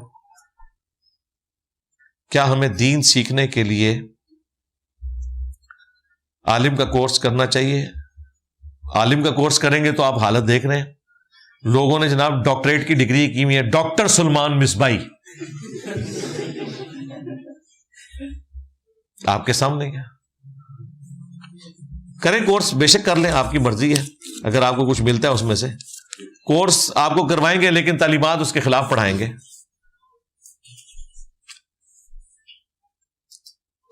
کیا استاد صاحب کے لیے سفر کرنے پر بھی ثواب ملے گا؟ صحیح مسلم میں حدیث ہے، جو علم دین حاصل کرنے کے لیے کسی سفر پر گیا، اللہ تعالیٰ اس کے لیے جنت کا راستہ آسان کر دے گا۔ ہاں جی، اس کے تحت دنیا میں آپ جہاں کہیں بھی علم حاصل کرنے کے لیے جاتے ہیں تو ثواب ملے گا، کیونکہ حدیث میں ہے کہ 3 مساجد کے علاوہ ثواب کی نیت سے سفر نہ کرو۔ جی بالکل، مسجد کے اعتبار سے آپ کسی بھی مسجد کی نیت نہیں کر سکتے ثواب کی، یہ بالکل الگ حدیث ہے۔ وہ جو مسلم میں حدیث ہے کہ جو علم دین حاصل کرنے کے لیے کسی سفر پہ چلا تو جنت کا راستہ آسان، وہ بھی نبی اسلام کا فرمان ہے۔ البتہ اگر کسی مسجد کی ثواب کی نیت سے نکلیں کہ فلاں مسجد میں نماز پڑھنے کا زیادہ ثواب ہے، تو اس طرح کی نیت صرف 3 مسجدوں کے اوپر ہو سکتی ہے، بیت اللہ شریف، مسجد نبوی اور مسجد ایلیا یروشلم میں جو مسجد اقصی ہے۔ اور کسی مسجد کے لیے آپ یہ والی نیت نہیں کر سکتے کہ اتنی نمازوں کا ثواب ہے، یہ اس کانٹیکسٹ میں۔ ایک اور ایکسیپشن بھی ہے، صحیح بخاری میں ہے، نبی علیہ السلام ہر ہفتے والے دن مسجد قباء جایا کرتے تھے، اور سنن نسائی میں حدیث ہے، مسجد قباء میں جو شخص 2 رکعت نفل پڑھے گا اسے 1 مقبول عمرے کا ثواب ملے گا، صحیح سند سے ہے۔ اب مسجد قباء ان 3 مساجد کے علاوہ ہے، لیکن وہاں جانے کا ایک ثواب ہے۔ اب وہ چونکہ خاص ایک فضیلت آ گئی تو لہذا یہ حکم عام اس سے اٹھ جائے گا۔ البتہ استاد کے پاس جانا، علم دین حاصل کرنا، وہ تو اس کیٹیگری میں ویسے ہی فال نہیں کرتا، وہ تو ایک الگ سے چیز ہے۔ وہ تو آپ جہاد کے لیے بھی نکلتے ہیں، وہ بھی تو اللہ کی راہ میں سفر ہے نا، اس کا ثواب نہیں ہے۔ تو اب آپ جہاد کے لیے نکلنے کو یہ کہیں گے کہ 3 مساجد کے علاوہ سفر نہیں کر سکتے، تو ہم کہیں گے اپنی عقل کا علاج کروائیں کہ 2 الگ چیزوں کو آپ کیسے کمپیئر کر رہے ہیں۔ بخاری مسلم میں حدیث ہے کہ اللہ کی راہ میں جہاد کے دوران 1 رات کا پہرا دینا اللہ تعالیٰ کے نزدیک اس کی کیا فضیلت ہے کہ کوئی شخص قیام کرتا رہے، روزے رکھتا رہے، وہ بھی اس شخص کے ثواب کو نہیں پہنچ سکتا. حتیٰ کہ مسلم شریف میں حدیث ہے کہ جہاد کے لیے جو نکلتا ہے اس کے پاؤں گرد آلود ہونا تو اللہ تعالیٰ اس پہ بھی جنت حرام کر دیتا ہے لڑائی سے پہلے ہی. یہ وہ حدیثیں ہیں جو آپ کو تبلیغی جماعت والے سناتے ہیں اپنی جماعت کے بستروں کے لیے. وہ زیادہ تر حدیثیں اللہ کی راہ میں جہاد اور قتال کی ہیں. ایکسٹراپولیٹ آپ کر سکتے ہیں، ظاہر ہے کہ تبلیغ کرنا بھی اللہ کی راہ میں جہاد ہی ہے، بشرطے کہ آپ بابوں کی کتابوں کی بجائے اللہ کی کتاب پڑھیں. کیا نماز میں کسی بھی زبان میں دعا مانگ سکتے ہیں؟ نماز کو عربی میں رہنے دیں، بعد میں جس مرضی میں مانگے. مولانا اسحاق صاحب یا غامدی صاحب کا یہ موقف درست نہیں ہے. ہم نے اس کے اوپر ویڈیو ریکارڈ کرائی ہے، ان کے پاس کوئی دلیل نہیں ہے. ہمارے پاس دلیل یہ ہے کہ ایک دعا ربنا آتینا فی الدنیا حسنہ وفی الآخرۃ حسنہ وقینا عذاب النار، یہ ہر مسلمان کو عربی میں آتی ہے اور یہ دنیا کی ہر دعا کو کفایت کرتی ہے. بس یہ مانگ لیں، جو آپ کے ذہن میں خواہش ہے اس کو ذہن میں رکھتے ہوئے یہ دعا مانگیں. آیت رجم کے متعلق واضح فرما دیں، کیا آیت رجم قرآن میں موجود ہے یا نہیں ہے؟ بخاری شریف کی روایات کے مطابق آیت رجم قرآن میں موجود تھی، جس کے مطابق رجم بھی کیا گیا. رجم سے متعلق بخاری مسلم میں احادیث موجود ہیں. باقی جن آیات کی تلاوت منسوخ ہو چکی ہوئی ہے یا وہ آیات جو قرآن کی تفسیر کے طور پر تھیں اب احادیث کی شکل میں آ گئی ہوئی ہیں، یہ بھی ایک فارمیٹ ہے. مثلا قرآن کی یہ آیات کی تلاوت منسوخ ہو چکی ہے لیکن حدیث میں موجود ہے بخاری مسلم میں کہ ابن آدم کے پاس اگر سونے کی 2 وادیاں ہوں تو بھی وہ تیسری کی تمنا کرے گا، اس کا پیٹ صرف قبر کی مٹی بھرے گی. تو یہ ایک ایسا مسئلہ ہے جس کا عوام سے کوئی لینا دینا نہیں. ناسخ و منسوخ کا یا 7 قرات کا مسئلہ یہ ایک الگ سے ہے. بال رجم کی جو سزا ہے اس کے اوپر سنی شیعہ کا اتفاق ہے، احادیث موجود ہے. برمودا ٹرائنگل کی کیا حقیقت ہے اور ایلینز کی کیا حقیقت ہے، اس کے بارے میں مختلف کہانیاں ملتی ہیں. خلائی مخلوق لکھیں، انجینئر محمد علی مرزا صاحب لکھیں تو ویڈیو کھل جائے گی. ایلینز بھی لکھیں، کہانیاں ظاہر ہے کنفرم تو نہیں ہے. یہ آپ کو نیٹ کے اوپر بھی جتنی یہ ویڈیوز ملتی ہیں سب جعلی بنی ہوئی ہیں ایلینز سے متعلق. باقی یہ ہے قرآن حکیم میں کہ تمہارے رب کے لشکروں کو اس کے سوا کوئی نہیں جانتا.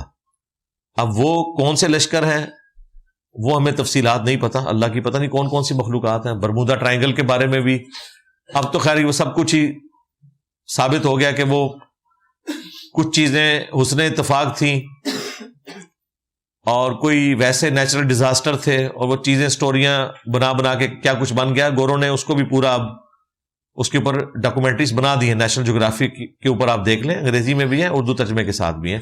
پیورلی فزیکل فینومینا ہے وہ. کیا چہرے کے خد و خال کو بہتر بنانے کے لیے پلاسٹک سرجری کروا سکتے ہیں؟ اگر تو کوئی بہت بڑا ڈس آرڈر ہے، کسی کو زخم ہو گیا یا اس طرح کے معاملات ہیں، پھر تو ضرور کروائیں. باقی اگر آپ یہ والا کام کریں گے یہ تو چہرے میں بگاڑ ہے، تخلیق میں بگاڑ ہے، اس کا تو کوئی اینڈ نہیں ہے، وہ کرنے کی اجازت نہیں ہے. اگر کوئی بہت اب نارمل معاملہ ہے، یعنی کسی کی زبان تعلق کے ساتھ جڑی ہوئی ہے، کوئی ہونٹ کٹے ہوئے ہیں، ان کا تو علاج کرائیں. لیکن ایک بندہ نارمل ہے، خام خواہ اپنے آپ کو اب نارمل سمجھ رہا ہے، وہ تو ایک الگ بات ہے، وہ کام نہیں ہونا چاہیے. وہ تو ابو داؤد اور ترمذی میں حدیث ہے، ایک صحابی کی ناک کٹ گئی تھی، نبی الاسلام نے حکم دیا کہ چاندی کی ناک لگا لو. چاندی میں بدبو پڑ گئی، پھر آپ نے سونے کی ناک لگوانے کا حکم دیا.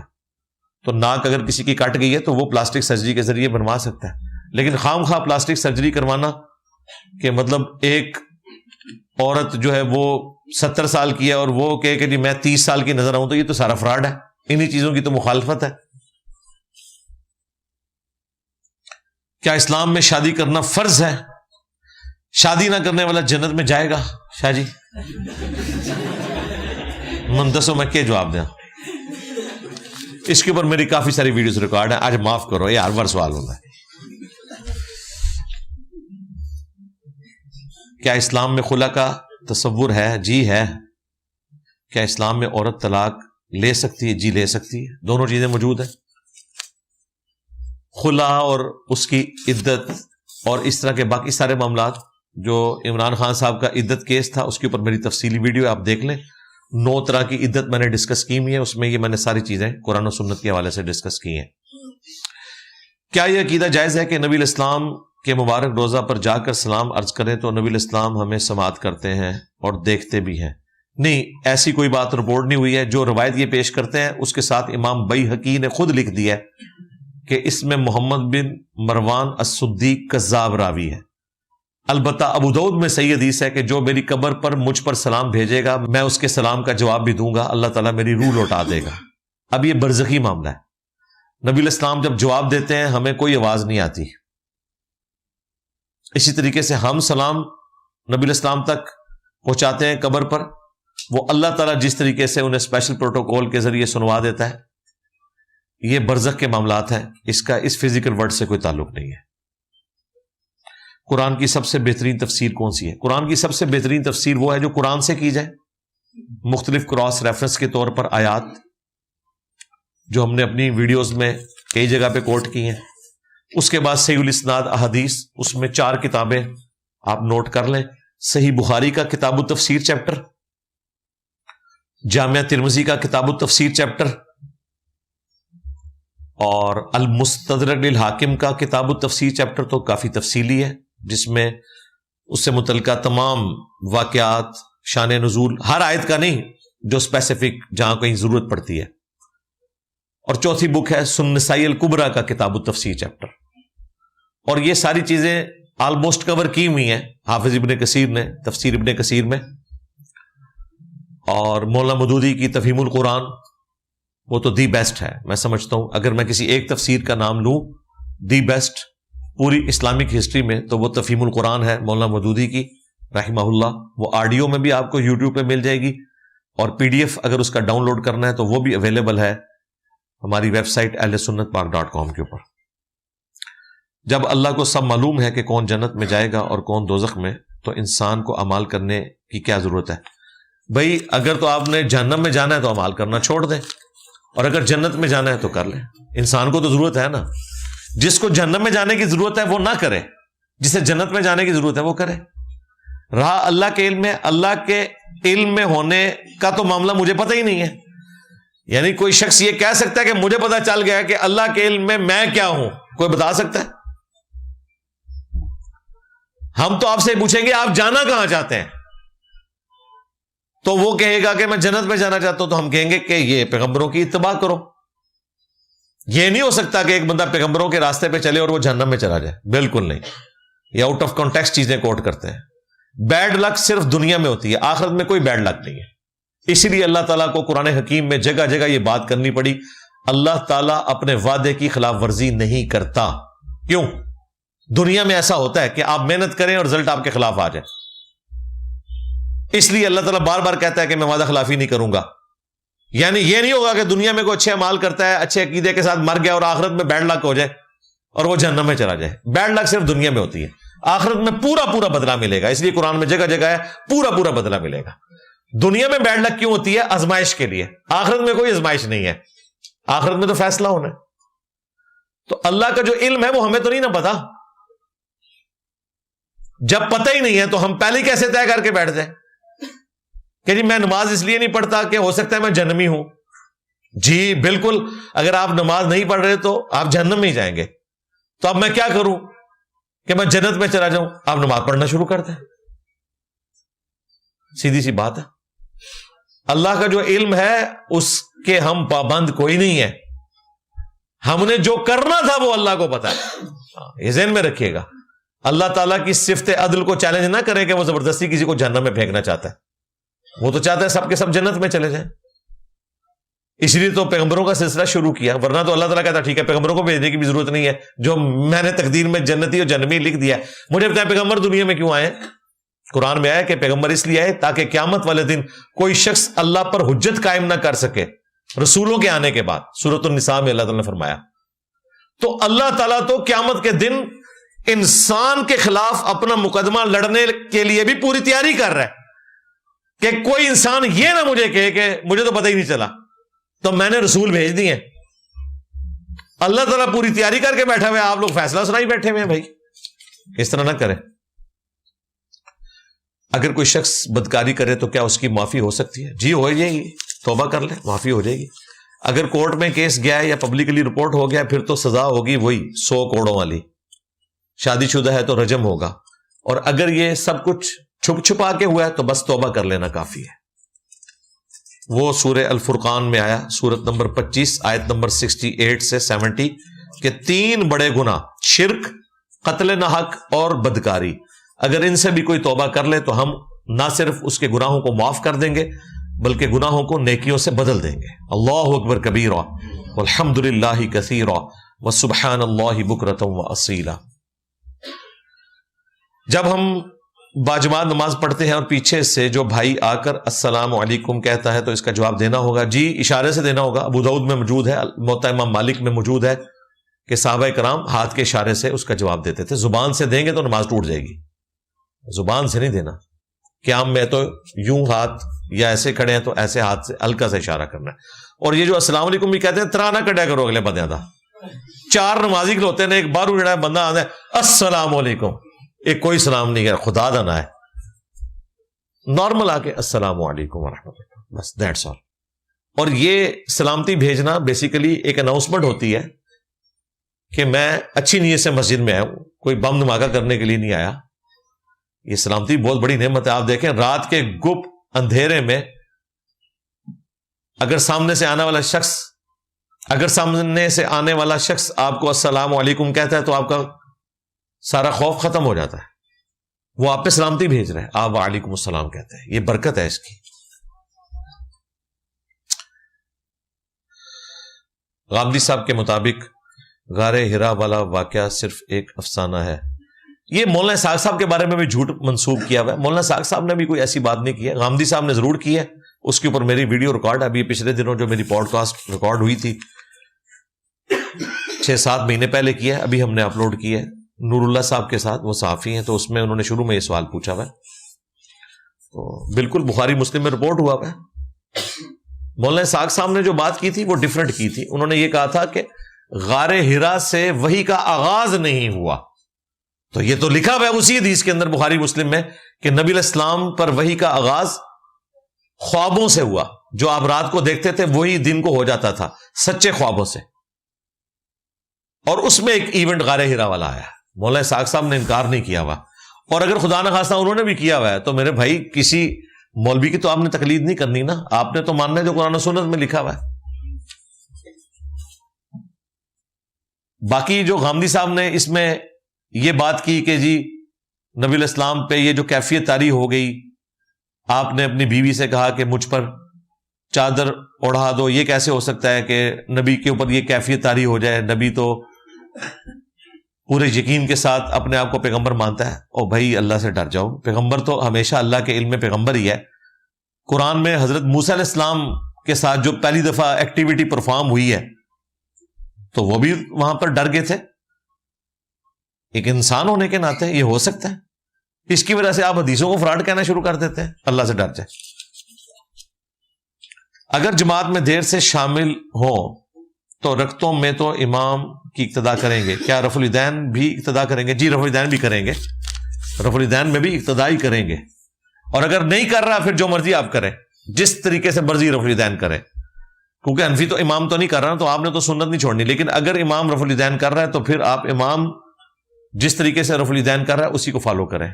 اس کی سب سے بڑی دلیل جو ہمارے استاد نے دی تھی مولانا اسحاق صاحب نے، بڑی اچھی بات کی تھی کہ پہلی رکعت میں تشہد نہیں ہوتا. اس کے باوجود آپ امام کے ساتھ جب دوسری رکعت میں ملتے ہیں وہ آپ کی پہلی ہوتی ہے، اس کے باوجود آپ تشہد کر لیتے ہیں. کیوں کرتے ہیں؟ کیونکہ امام بیٹھا ہوا ہے. آپ یہ نہیں کہتے کہ ٹھیک ہے تو بیٹھا رہا میں کھلون لگا، پہلی تے بیٹھا ہی نہیں جاتا. تو جیسے ہی آپ پہلی میں اس کے ساتھ شامل ہو گئے نا، اب وہ جب دوسری کے بعد اٹھا اور رفع الیدین کیا، وہ امام کی تو تیسری تھی، آپ کی دوسری تھی، لیکن آپ نے اب اس کو فالو کرنا ہے. اب آپ ٹرین چڑھ گئے. رہا حنفی امام جو خود رفع الیدین نہیں کرتا، پھر انہوں نے چھوڑ دو نا، وہ تو صرف ڈرائیور ہے، انہوں ڈرائیونگ کرن دو، تسی اسی طریقے سے نماز پڑھو جس طریقے سے سنت طریقہ ہے. ٹھیک ہے جی. کیا 9/11 کا حملہ جہاد تھا؟ کوئی جہاد نہیں تھا جی. Fraud, total fraud. اور جہاد کا تو پول کھول دیا. اللہ کے بندو، یہ جہاد کرتے ہیں، اس کو کون جہاد مانتا ہے جس میں آپ انوسینٹ لوگوں کو قتل کریں؟ آپ پوری دنیا کو کہہ رہے ہیں اسلام جو ہے ریلیجن آف پیس ہے. ہزاروں لوگوں کو آپ مار دیتے ہیں اس طریقے سے، یہ جہاد ہے؟ افغانستان میں جہاد ہو رہا تھا امریکہ کے خلاف، اب جو کچھ ہو رہا ہے وہ جہاد ہے؟ اہل حدیث مار رہے ہیں طالبان کو، طالبان مار رہے ہیں داعش اہل حدیث کو، یہ کون سا جہاد ہے؟ سنی شیعہ کی لڑائی کو آپ جہاد کہہ رہے ہیں؟ اس وقت اگر کوئی جہاد ہو رہا ہے تو وہ فلسطین میں ہو رہا ہے، جو مظلوم فلسطینیوں کے ساتھ ظلم ہو رہا ہے اور وہ اسرائیل کے خلاف لڑ رہے ہیں۔ باقی تو سارا یہ سنی شیعہ کنفلکٹ ہے، وہابی دیوبندی کنفلکٹ ہے، صوفی وہابی کنفلکٹ ہے، یہ ساری چیزیں، ان کا اسلام سے کیا لینا دینا؟ یہ تو ان کی آپس کی لڑائی ہے۔ اسٹیٹ لائف انشورنس بیمہ پالیسی جائز ہے؟ جی، اسلامک بینک کے تھرو ہو تو بس، نان اسلامک سے نہیں ہے۔ اور جس کا آپ پوچھ رہے ہیں اسٹیٹ لائف کا، وہ اسلامک طریقے سے بینکنگ نہیں کرتے۔ رفع الدین صحابہ کرام نے کیا اور کئی صحابہ کرام نے نہیں کیا۔ جی ایسا کوئی نہیں ہے، کئی صحابہ کرام نے نہیں کیا، کوئی انہوں نے گلا بناؤ اللہ دو بندے ہو۔ مولانا اسحاق صاحب کے بھی متھے ماری ہوئی ہے، ان کا ایک پرانا کلپ کسی نے اٹھایا ہوا ہے کہ وہ کہہ رہے ہیں جی نبی علیہ السلام سے رفع الدین کرنا بھی ثابت ہے، نہ کرنا بھی ثابت ہے۔ بالکل نہیں۔ مولانا اسحاق صاحب کے اندر ایک کمزوری تھی، اتحاد امت کے چکر میں بعض اوقات وہ بہت بڑی بڑی چیزوں سے صرف نظر کرتے تھے، حالانکہ انہیں پتا ہوتا تھا کہ میں غلط کر رہا ہوں۔ اس کا ثبوت یہ ہے کہ انہوں نے اپنی وفات سے 1 سال پہلے میرے ساتھ 40 کوسچنز ریکارڈ کروائے ہیں، جو میری پہلی اور آخری ملاقات تھی۔ اس میں وہ ساری باتیں موجود ہیں جس کے خلاف باتیں ان کی پہلی ویڈیوز میں۔ مثلا اس میں انہوں نے کلیئر کٹ جب کہا نا کہ نماز کے سارے طریقے ثابت ہیں، میں نے کہا مولانا دیکھیں آپ کو بھی پتا ہے کہ ابن مسعود کی حدیث ثابت نہیں ہے۔ انہوں نے کہا ہاں یہ بات صحیح ہے کہ نماز کا طریقہ تو رفع دین سے ہی ثابت ہے، ویڈیو میں ریکارڈ ہے۔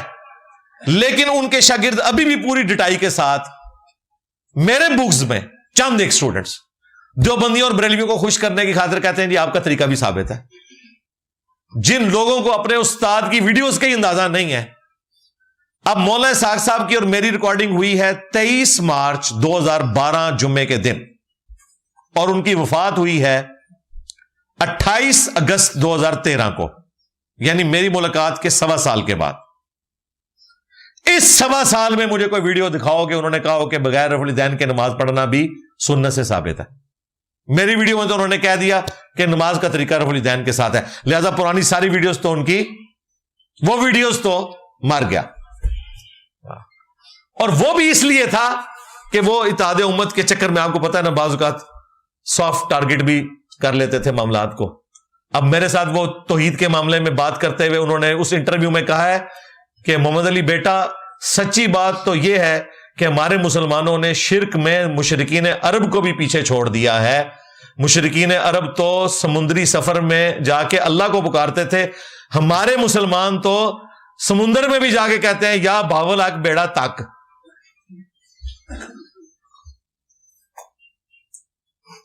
اب مجھے بتائیں، میرے انٹرویو میں وہ یہ بات کر رہے ہیں کہ اس وقت بریلوی جو کچھ کر رہے ہیں یہ مشرکین عرب سے بھی بدتر شرک ہے، تو پیچھے کیا رہ گیا؟ اس کا مطلب ہے یہ روپ بھی تو ان کا تھا نا، اس لیے کہ سامنے بندہ وہ بیٹھا ہوا تھا جس نے کھری کھری کرنی تھی اور کھری کھری سننی تھی۔ میں نے تو ہر چیز کو ریبٹل کرنا تھا، اور جہاں وہ اٹکے رہے ہیں اس پہ وہ اٹکے رہے ہیں، اس پہ میرا زور لگانے سے وہ پیچھے نہیں ہٹے۔ مثلا امام کے پیچھے فاتحہ پڑھنے کا مسئلہ، اس میں میں نے ان کو ریبٹل کیا، اس میں وہ اپنی بات پہ قائم رہے کہ نہیں، امام کے پیچھے اگر کوئی شخص فاتحہ نہیں بھی پڑھتا اس کی نماز درست ہے، جہری نمازوں میں پڑھ لے، جہری نمازوں میں سن لینا کافی ہے، سرن جو نمازیں ہیں ان میں وہ پڑھ لے۔ صحابہ کرام میں 2 گروہ تھے، اس وقت میرا موقف تھا کہ جہرن میں بھی پڑھنا چاہیے، اس لیے میں ان کو ریبٹل کرتا رہا، لیکن وہ اپنے موقف سے پیچھے نہیں ہٹے۔ اللہ کا شکر ہے کہ اس کے بعد میں نے اپنا موقف بدل لیا اور درست کر لیا کہ سوائے امام بخاری کے کسی کا یہ موقف نہیں ہے کہ فاتحہ کے حوالے سے یہ سختی ہے کہ جہرن نمازوں میں بھی زبردستی آپ نے پڑھنی ہے۔ پوری امت ایک طرف کھڑی ہے۔ امام بخاری کا یہ موقف ہے، سختی پر مبنی ہے، لیکن وہ بھی اہل حدیثوں کی طرح نہیں کہتے، وہ کہتے ہیں سختوں میں پڑھیں گے۔ امام بخاری نے بھی یہ نہیں لکھا کہ امام پڑھ رہا ہے تو آپ پیچھے پڑھتے جائیں، وہ کہتے ہیں امام اینڈ پہ وقفہ کرے گا، اس کے ہم بھی قائل ہیں۔ میں الحمدللہ پچھلے کئی سالوں سے جہری نمازوں میں خود امامت کرتا ہوں، قیام اللیل کروا رہا ہوں۔ قیام اللیل میں بھی ہم سورہ فاتحہ کا وقفہ دیتے ہیں، کبھی ایسا نہیں ہوا کہ میں نے مفتی کے لیے وقفہ نہ کیا ہو. لیکن یہ سارا مسئلہ ہے مستحب، افضلیت غیر افضلیت کا. جہری نمازوں میں اگر کوئی نہیں بھی کرتا تو جائز ہے. اس کے اوپر میری ویڈیو ریکارڈ ہے، نیو امام کے پیچھے فاتحہ پڑھنا. تو یہ ذہن میں رکھیے گا، بعض اوقات لوگ مس کوٹ کرتے ہیں چیزوں کو. جب میں لوگوں سے دعوت کی بات کرتا ہوں تو میرے والد مجھے منع کرتے ہیں اور بد دعا دیتے ہیں.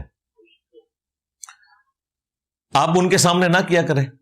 بد دعا کیوں دیتے ہیں؟ اس لیے کہ شاید وہ خود بابوں کے ماننے والے ہوں گے. یہی وجہ ہے. ہاں ظاہر ہے. تو ان کو تو غم نہیں جانا، یہ تو حقیقت بات ہے. ابو جہل نے بھی کیا کیا کلمات نبی الاسلام کے لیے بولے تھے غزوہ بدر کے موقع پر کہ اس کو ہلاک کر جس نے باپ کو بیٹے سے، بھائی کو بھائی سے جدا کیا. قرآن میں تو آیا سورۃ الانفال میں کہ اللہ ہم پہ آسمان سے پتھر نازل فرما اگر یہ واقعی سچا آدمی ہے اور ہم اس پر ایمان نہیں لا رہے. اور پتھر کوئی نہیں نازل ہوئے. وہ کہتے ہیں دیکھو کوئی نہیں پتھر آئے، اس کا مطلب ہے جھوٹا ہے سامنا. استغفر اللہ. تو اللہ نے کہا کہ اللہ تعالیٰ کسی قوم کو عذاب نہیں دے گا جب تک اے نبی تم ان میں موجود ہو. اللہ کی یہ سنت ہے، جب عذاب کسی قوم کو دینا ہوتا ہے تو پیغمبر اور اس کے ماننے والوں کو وہاں سے نکالا جاتا ہے. جب تک موسیٰ علیہ السلام اور ان کے ماننے والے مصر سے نہیں نکلے تھے اس وقت تک فرعونیوں کے اوپر عذاب نہیں آیا. جب تک نوح علیہ السلام اور ان کے ماننے والے الگ نہیں ہوئے قوم سے اس وقت تک عذاب نہیں آیا. اور وہ اس چیز کی پلی لیتے تھے. لہذا یہ ذہن میں رکھیے گا کہ ماں باپ اگر اس طرح کی وہ ایکٹیویٹی پرفارم کرتے ہیں تو ان کے سامنے کرنے کی ضرورت نہیں ہے. ان کو تو غم ہی بہت بڑا لگ گیا. ظاہر ہے وہ تو اپنی لائف کو اس اعتبار سے کنکلوڈ کر بیٹھے تھے کہ انہوں نے بابوں کے دین پہ مرنا ہے، تو ان کے لیے تو یہ غم بہت بڑا ہے. تو ان کے سامنے آپ دعوت نہ کریں، ویسے آپ کر لیا کریں اور ان کے لیے بھی دعا کریں. اللہ تعالیٰ کے بارے میں تو یا تم کے الفاظ استعمال کرنا ٹھیک ہے، اس لیے کہ قرآن حکیم عربی میں نازل ہوا ہے. اللہ کا شکر ہے اس میں تم آپ کا فرق ہی کوئی نہیں ہے. ٹھیک ہے. ادھر آپ ابو جہل کو بھی کہیں گے تو وہ تم ہی کہہ رہے ہوں گے، اور سیدنا ابو بکر کو بھی کہہ رہے ہوں گے تو تم ہی کہہ رہے ہوں گے. اے تم تے آپ، اے تواڈے مسئلے نے. ٹھیک ہے. عربی تے مصیبت ہے ہی کوئی نہیں.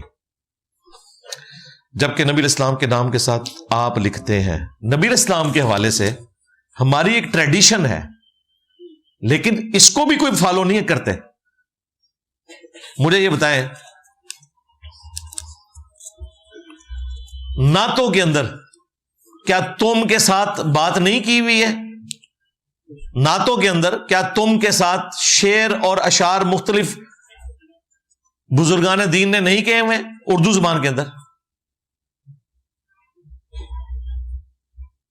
ایون آپ احمد بریلوی صاحب کی نعتیں، الیاس قادری باپا جانی کی نعتیں، وہ پڑھ کے دیکھ لیں، اس میں تم کے ساتھ الفاظ موجود ہیں. یہ اعلی حضرت کے بیٹے کی نعت ہے، تو شمع رسالت ہے عالم تیرا پروانہ. ہاں نبی اسلام سامنے موجود ہوں گے، اس میں اردو زبان میں لینگویج میں اس چیز کا خیال رکھا جا سکتا ہے. ظاہر ہے وہ ایک غلط العام ایک چیز ہو چکی ہے، باقی شرعی طور پہ کوئی فتویٰ نہیں ہے. اسی طریقے سے اللہ تعالیٰ کے لیے بھی آپ جمع کا صیغہ بھی استعمال کر سکتے ہیں، سنگولر کا بھی.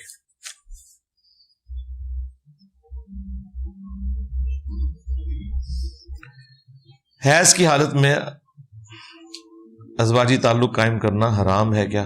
جی، یعنی وہ ایکسٹریم لیول کا تعلق تو حرام ہے، لیکن اس کے بغیر ہو، انٹر کورس کے بغیر، تو وہ جائز ہے. بخاری مسلم حدیث موجود ہے، اس کے اوپر میری ویڈیو ہے مسئلہ 155.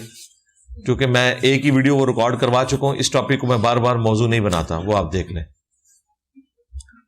انسان کی تخلیق کے بارے میں قرآن پاک میں ایک جگہ ذکر ہے کہ انسان جمے ہوئے خون سے پیدا کیا. قرآن پاک میں ترجمے کے اندر اس طریقے سے ذکر ہے، باقی عربی میں بھی اس کی طرف جا سکتا ہے. گیلی مٹی کا ذکر بھی ہے، بالکل ہے. پانی کا ذکر بھی ہے، بالکل ہے. اس کی وضاحت کر دیں. میں نے اس کی وضاحت یار کئی ایک ویڈیوز میں کی ہوئی ہے، یہ ساری باتیں درست ہیں. چائے بنانے کے لیے چینی کی ضرورت بھی ہے، پتی کی بھی ہے، دودھ کی بھی ہے. اگر کوئی کہ میں نے دودھ سے چائے بنائی تو وہ بھی درست ہے، اگر کوئی کہ پتی سے چائے بنائی تو وہ بھی درست ہے. تو انسان مٹی سے بھی پیدا ہوا، کیونکہ اسی مٹی کی خوراک سے وہ پانی پیدا ہوا ہے جو انسان کی تخلیق کا باعث بنتا ہے. اس اعتبار سے انسان مٹی سے اگا ہوا ہے. تو اس کانٹیکسٹ میں بات ہو رہی ہے. تو یہ ساری باتیں بیک وقت درست ہیں.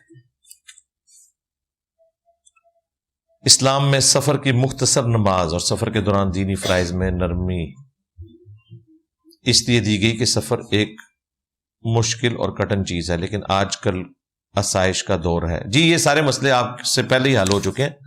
صحیح مسلم میں حدیث ہے، ایک شخص نے حضرت عمر سے آ کے پوچھا کہ قرآن میں ہے کہ جب تم سفر میں ہو اور حالت خوف ہو تو نمازوں کو قصر کر سکتے ہو، تو اب تو ہم حالت امن میں ہیں، اللہ نے ہمیں حکومت دے دی ہے، تو کیا اب بھی یہ حکم باقی ہے؟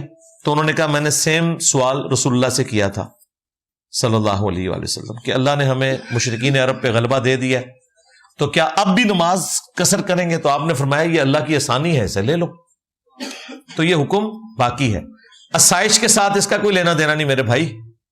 اسی لیے سفر اور مسافت کی بات ہوئی ہے، وہ سفر گھوڑے پہ ہو رہا ہے، گدھے پر ہو رہا ہے، ہوائی جہاز میں ہو رہا ہے یا بحری جہاز میں ہو رہا ہے، اس کا تعلق ہی نہیں ہے.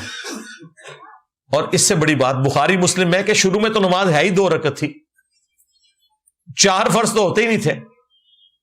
مغرب شروع سے ہی 3 ہے، وہ آج بھی 3 ہی ہے سفر میں بھی.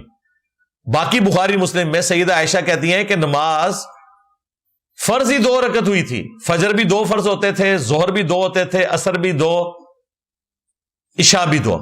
بعد میں اللہ تعالیٰ نے قیام کی حالت والے 2 فرضوں کو 4 کر دیا اور سفر میں وہ پرانا حکم ہی باقی رکھا. لہذا ٹینشن نہ لو، نماز پہلے 2 ہی رکعت ہوندی سی. ٹھیک ہو گیا. اب سفر میں چاہے آپ حالت امن میں ہیں، آسائش میں ہے یا نہیں ہے، آپ روزہ بھی چھوڑ سکتے ہیں، آپ نماز کو قصر بھی کر سکتے ہیں، بلکہ کرنا چاہیے، آسانی سے فائدہ اٹھانا چاہیے. بخاری میں تو امام بخاری ایک چیپٹر کی ہیڈنگ میں لے کے آئے کہ سیدنا علی جب سفر سے واپس آتے تو وہ کوفے کے گھر دیکھ رہے ہوتے تھے، لیکن کوفہ شہر میں انٹر ہونے سے پہلے ہی نماز قصر ادا کرتے تھے اور کہتے تھے ہم اللہ کی آسانی سے فائدہ اٹھا رہے ہیں. یہ آپ کا رائٹ ہے. یہ نہیں ہے کہ ایک شخص جیلم سے گیا لاہور اور واپسی پہ اسے پتا ہے کہ میں عصر کے وقت سے پہلے جیلم پہنچ جاؤں گا، تو اب وہ راستے میں نماز نہ پڑھے بلکہ جیلم جا کے تو وہ 4 فرض پڑھے عصر کے یا ظہر کے. بہتر یہ ہے کہ وہ دریائے جیلم سے پیچھے سرائے عالمگیر جو الگ شہر ہے، شہر میں اپنے داخل ہونے سے پہلے ظہر عصر کے 2 فرض 2 کر کے پڑھے اور اللہ کی آسانی سے فائدہ اٹھائے. نماز قصر، مسافر کی نماز، اس کے اوپر میری تفصیلی ویڈیو ریکارڈ ہے. نمازوں کے اوقات کے اوپر بھی الگ سے ویڈیو ریکارڈ ہے. رومن میں ٹائپ کریں، ہر چیز کھل کے آپ کے سامنے آ جائے گی. اللہ کا شکر ہے جی، یہ میں نے آپ کا پورا تھدا ختم کر دیا. کوئی ایک پرچی بھی ایسی نہیں کہ جو میرے ممبر پہ آنے سے پہلے میرے سامنے لائی گئی ہو اور میں نے اس کو پڑھ کر ایڈریس نہ کیا ہو، جتنا اس مختصر وقت میں کر سکتا تھا. کافی سارے بھائیوں نے بہنوں نے دعاؤں کے لیے کہا ہوا ہے، لہٰذا ہم اینڈ پہ اللہ کے حضور دعا بھی کر لیتے ہیں.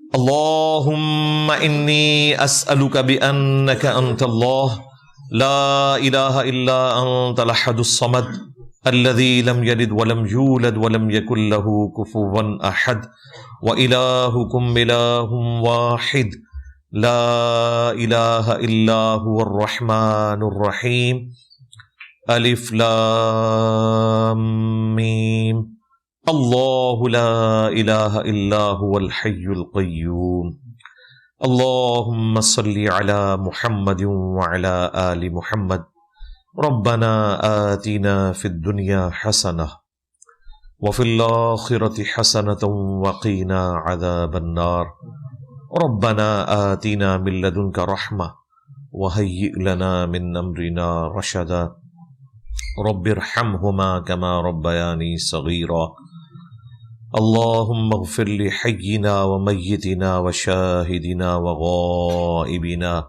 وصغیرنا وکبیرنا وذکرنا وانثانا اللہم من احییتہ منا فاحیہ علی الاسلام ومن توفیتہ منا فتوفہ علی الایمان. اے اللہ، جن جن بھلائیوں کا سوال تیرے محبوب صلی اللہ علیہ وآلہ وسلم نے تجھ سے کیا، ہمارے حق میں، ہمارے ماں باپ کے حق میں، ہمارے بیوی بچوں کے حق میں، پوری امت کے حق میں قبول و منظور فرما. جن جن چیزوں کے شر سے تیرے محبوب صلی اللہ علیہ وآلہ وسلم نے تیری پناہ طلب کی، تمام مسلمانوں کو ان چیزوں کے شر سے اپنی پناہ عطا فرما۔ اے اللہ بالخصوص فلسطین کے مسلمان، کشمیر کے مسلمان، انڈیا کے، چائنا کے، یمن کے، عراق میں، شام میں، افغانستان میں، پاکستان میں، جہاں کہیں کس پرسی کی زندگی گزار رہے ہیں، غیب سے ان کی عزت، آبرو، جان و مال کی حفاظت فرما۔ اے اللہ ہم سب کو اپنی موت سے پہلے قبر و آخرت کی تیاری کرنے کی توفیق عطا فرما۔ اے اللہ ہمارے ملک پاکستان کی خیر فرما، اندرونی اور بیرونی خطرات سے محفوظ فرما، تمام بیماروں کو شفا عطا فرما، اور جو لوگ فوت ہو چکے ان کی مغفرت فرما۔ حاضرین کے دلوں میں جو جو نیک اور جائز دعائیں ہیں قبول فرما، یہ تمام دعائیں تمام مسلمانوں کے حق میں قبول و منظور فرما۔ سبحان ربک رب العزت عما یصفون وسلام علی المرسلین والحمد للہ رب العالمین، وصلی اللہ علی النبی الکریم وعلی آلہ واصحابہ اجمعین الی یوم الدین، آمین۔